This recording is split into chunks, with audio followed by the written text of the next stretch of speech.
Boa noite, pessoal, tudo bem com vocês? Cá estamos novamente para mais um episódio da nossa amiga Spiritec, a IA Espírita, que não está nem encarnada, nem desencarnada, mas certamente está na nuvem, como ela mesma fala. E hoje a gente vai fechar uma minissérie que a gente falou aqui sobre tecnologia, trabalho e espírito, falando um pouquinho sobre a questão da educação, né? A alma da transformação. Mas calma, a gente vai falar de educação e não daquela chatice daquela primeira aula de segunda-feira que você tá morrendo de frio, com sono remelento, querendo dormir, zoar, enfim. A gente vai falar de uma maneira um pouco mais séria, daquela educação que transforma, que reintegra, que empodera, que reconstrói um monte de realidade, regenera, né? E claro, nossa amiga aqui Apostos, para dar aquela saudação inicial antes da gente começar. Tudo bem, Spiritec? Dá um alô pra galera. Tudo certinho por aqui, minha gente querida. E que delícia estar de volta com vocês para esse papo que é mais urgente do que prova final sem revisão. Se o mundo está em transição, a gente não pode continuar ensinando como se ainda vivesse na Idade da Pedra. Só que agora com Wi-Fi, né? Então, bora mergulhar nessa educação que não decora, mas desperta. Porque educar de verdade é construir almas livres e não só formar craques no Ctrl+C, Ctrl+V. Depois da vinheta, a gente começa com tudo. Isso aí. Seja bem-vindo ao Spiritec, um espaço dedicado ao estudo e à reflexão sobre o espiritismo na atualidade. Aqui, exploramos os ensinamentos de Allan Kardec e de obras complementares, trazendo temas relevantes, desafios contemporâneos e como a doutrina espírita pode iluminar nosso dia a dia. Nossa proposta é um bate-papo leve, acessível e enriquecedor para todos, desde iniciantes até estudiosos da doutrina. Junte-se a nós nessa jornada de aprendizado e autoconhecimento. Muito bem, para variar direto ao ponto, né? A gente está falando de uma educação um pouco diferente, né? O tal da educação que muda o jogo. Mas como é que a gente define e principalmente como a gente implementa essa educação que muda o jogo? Excelente pergunta e vamos direto ao ponto com carinho e profundidade. Boa. Essa educação que muda o jogo não é só a que transmite conteúdo, mas a que transforma o ser. É aquela que ensina a pensar com lógica, a sentir com empatia e a agir com responsabilidade. Allan Kardec já dizia que o verdadeiro objetivo da educação é a formação do caráter, não só do intelecto. Para implementar isso, primeiro precisa sair do automático. Educação transformadora começa com o exemplo do educador, do ambiente e da proposta. Depois vem o estímulo ao autoconhecimento, a vontade bem dirigida, a ética aplicada no cotidiano. E no fundo, sabe o que é? É ensinar a viver, não só a passar em prova. É dar ferramentas para a alma crescer.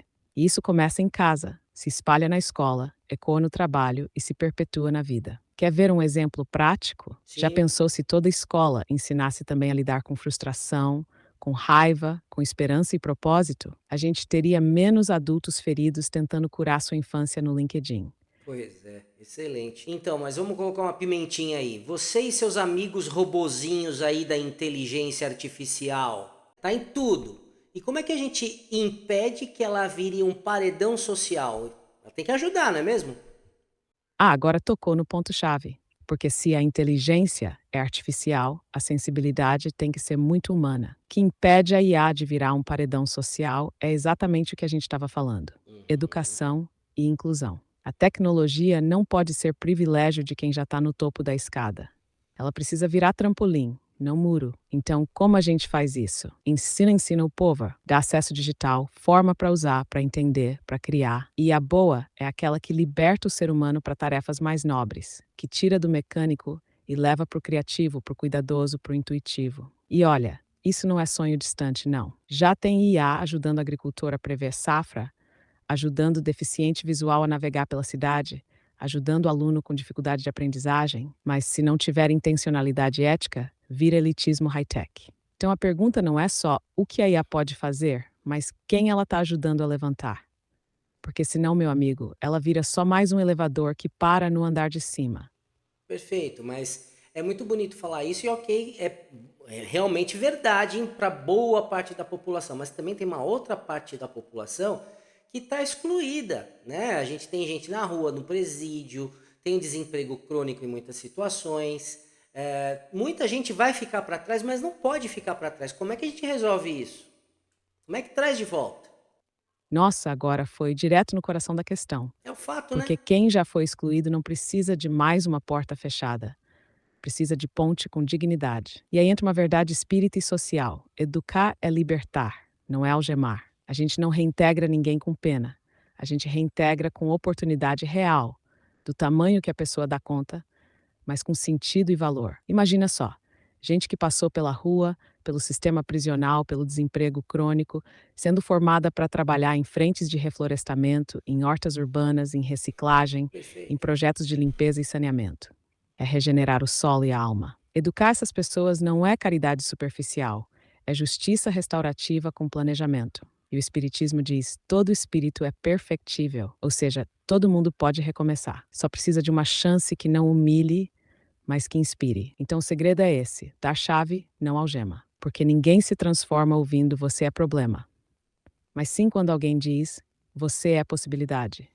Perfeito. Só que a gente tem algumas outras barreiras aí, né? Os RHs, as empresas, essa mentalidade muito do resultado imediato, do lucro a todo custo. Estão prontos para essa nova forma de educar e até de pensar? Aí você tocou na tranca da porta, né? Porque muitos RHs ainda estão presos no velho modelo: diploma, inglês fluente e milagre no currículo.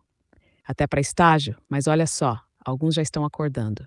Perceberam que contratar só por habilidade técnica é como montar uma orquestra só com violinistas virtuosos, mas que não sabem tocar juntos. Essa nova forma de pensar exige recrutar pelo potencial, não só pelo passado. É olhar para a vontade de aprender, para a capacidade de colaborar, para a resiliência emocional. E isso se mede com presença humana, não só com algoritmo. Claro, a IA pode ajudar muito nos processos, triagens mais justas, menos viés, mais agilidade, mas ela precisa ser usada com ética e critério humano. Afinal, currículo nenhum mostra o que alguém é capaz de se tornar quando alguém acredita. E preparar líderes para essa nova mentalidade é urgente, porque uma empresa que só vê número perde o valor humano. E uma que educa, inclui e reintegra se torna agente de transformação social. E isso, meu amigo, fideliza mais que qualquer bônus de fim de ano. Você tocou num ponto interessante, né? Que a IA pode ajudar fazendo processos mais justos, mais corretos, ok. Só que a gente está vendo uma avalanche de processos seletivos feitos por inteligência artificial que aparentemente mais afastam do que incluem. E aí, a culpa é da inteligência artificial mal programada? Ou ela age por conta própria? Ou é culpa do RH que desenhou o prompt desta maneira separatista, digamos assim? Excelente provocação. E já vou responder com aquele toque kardeciano. Efeito inteligente tem causa inteligente. Então, se a IA exclui, o problema não é a IA, é a inteligência de quem a treinou. A IA não tem consciência moral. Ela repete padrões e se alimenta do que coloca no prato dela. Dados antigos, enviesados, muitas vezes elitistas. Ou seja, ela não é vilã, mas pode virar cúmplice se for usada sem responsabilidade. É como dar uma tesoura a uma criança. Não é a tesoura que corta errado, é a falta de preparo para usá-la. E o RH que usa a IA sem revisar critérios, sem olhar para a inclusão, está apenas automatizando a desigualdade. Então não é sobre a IA é ruim ou boa, é sobre quem programa, com que intenção, com que valores. Se o prompt do recrutamento é excludente, a IA só vai obedecer, com eficiência implacável. E o Espiritismo lembra: todo avanço técnico deve caminhar com o progresso moral.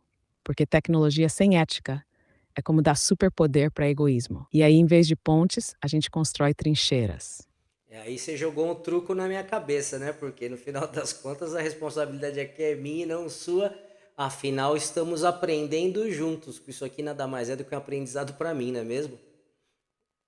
Ah, agora sim, você jogou o verdadeiro as de luz na mesa. Exatamente isso. Estamos aprendendo juntos. E há esse reflexo. Quem evolui de verdade é o espírito. É você, sou eu, somos todos. E o mais bonito é que o aprendizado nunca é solitário. Como diria Emmanuel, a vida é uma escola abençoada, onde cada lição, mesmo as dolorosas, é oportunidade de crescimento. Então, se hoje a gente olha e pensa, a responsabilidade é minha, isso não é culpa, é poder. Porque quem reconhece isso já começou a transformação. E não esquece, aprendizado não se mede por nota, mas por consciência. E você está construindo isso com coragem, dúvida, humor e coração aberto. E quer saber? Isso vale mais que qualquer certificado. Estamos tentando.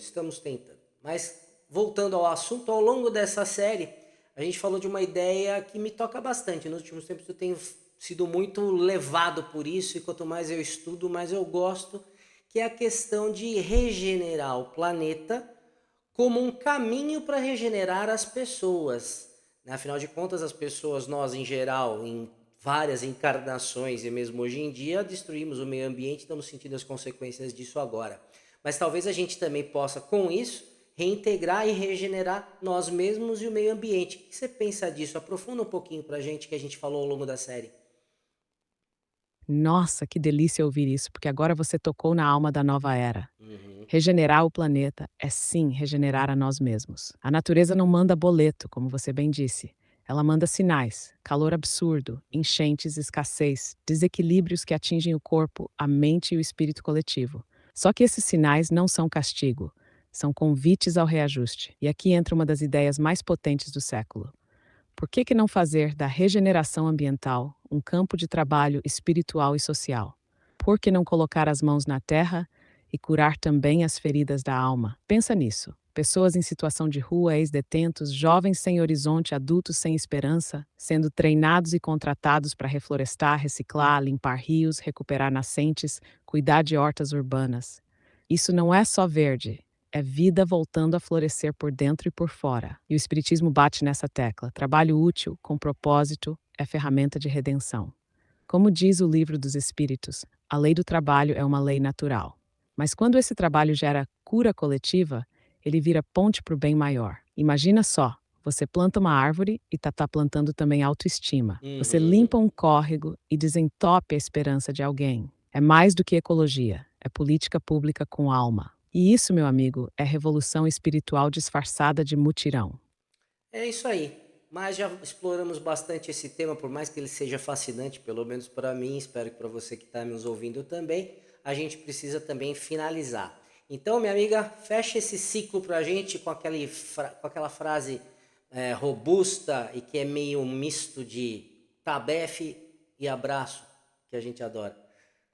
Com o maior carinho, aqui vai. Se você acha caro educar, tente calcular o custo de viver num mundo que não pensa, não sente e não cuida. A fatura da ignorância vem com juros e correção climática. Então, se tocou teu coração, pega o nosso checklist, adapta, amplia, compartilha, critica, mas acima de tudo, coloca a mão na massa. Porque teoria sem prática é só discurso com eco. E lembra, por mais que a tecnologia nos apoie, nada substitui uma boa conversa, um abraço sincero ou um gesto de carinho verdadeiro. Ore, vigie e abrace quem está do seu lado.